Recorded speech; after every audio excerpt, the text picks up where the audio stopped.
नमस्कार, सोनल रेसिपीमध्ये मी तुम्हाला आज उडदाच्या डाळीचे वरण करून दाखवणार आहे। त्याकरिता मी इथे 1 वाटी उडदाची डाळ घेतली आणि थोडीशी हरभऱ्याची डाळ घेतली। ते मी छान 2 पाण्याने स्वच्छ धुवून घेतली। आता त्यामध्ये शिजण्याकरिता पाणी घालून घ्यायचे आहे। इथे मी एक टोमॅटो कापून घेतला, तो त्यामध्ये टाकून घेतला आणि हिरवी मिरची टाकून घेतली।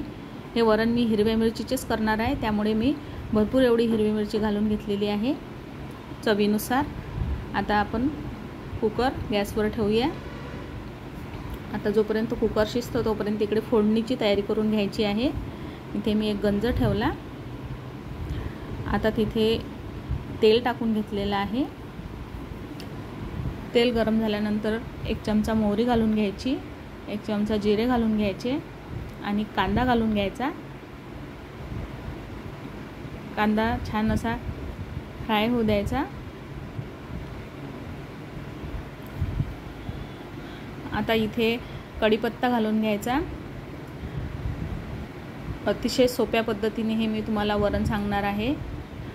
इथे आता आलं, लसूण आणि कोथिंबीरची पेस्ट घालून घेतलेली आहे। हे सुद्धा छान फ्राय करून घ्यायची।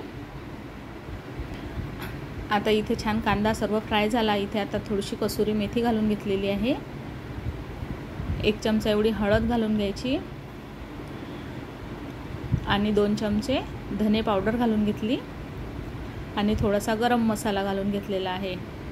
आता यामध्ये मी तिखट असं वापरलेलं नाही, कारण आपण हिरवी मिरची घातलेली आहे। तुम्हाला जर पूर्ण लाल तिखटाचं जर करायचं असेल वरण तर तुम्ही हिरवी मिरची स्किप करा।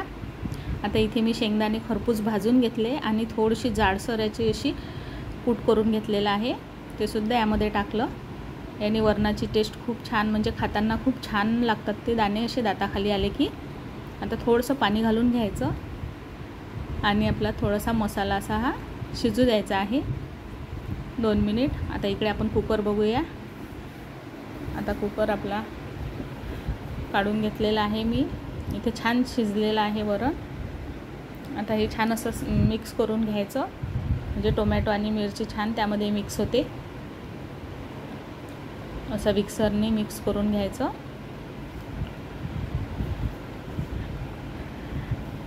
छान मिक्स झालेलं आहे। आता यामध्ये हे पूर्ण डाळ घालून घ्यायची आणि जर जास्त घट्ट जर वाटत असेल तर थोडंसं पाणी घालून घ्यायचं, तुम्हाला जेवढं घट्ट पातळ पाहिजे तेवढं।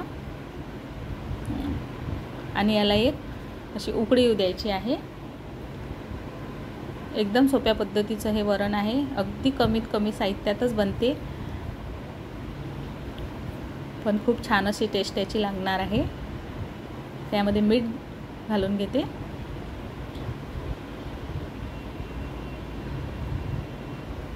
आता याला उकळी येऊ द्यायची आहे। आता उकळी आलेली आहे। आता कोथिंबीर घालून घ्यायची। कोथिंबीर घातली झाले तर उडदाच्या डाळीचे वरण तयार। तुम्ही सुद्धा करून बघा। आवडल्यास लाईक, शेअर आणि सबस्क्राईब करा।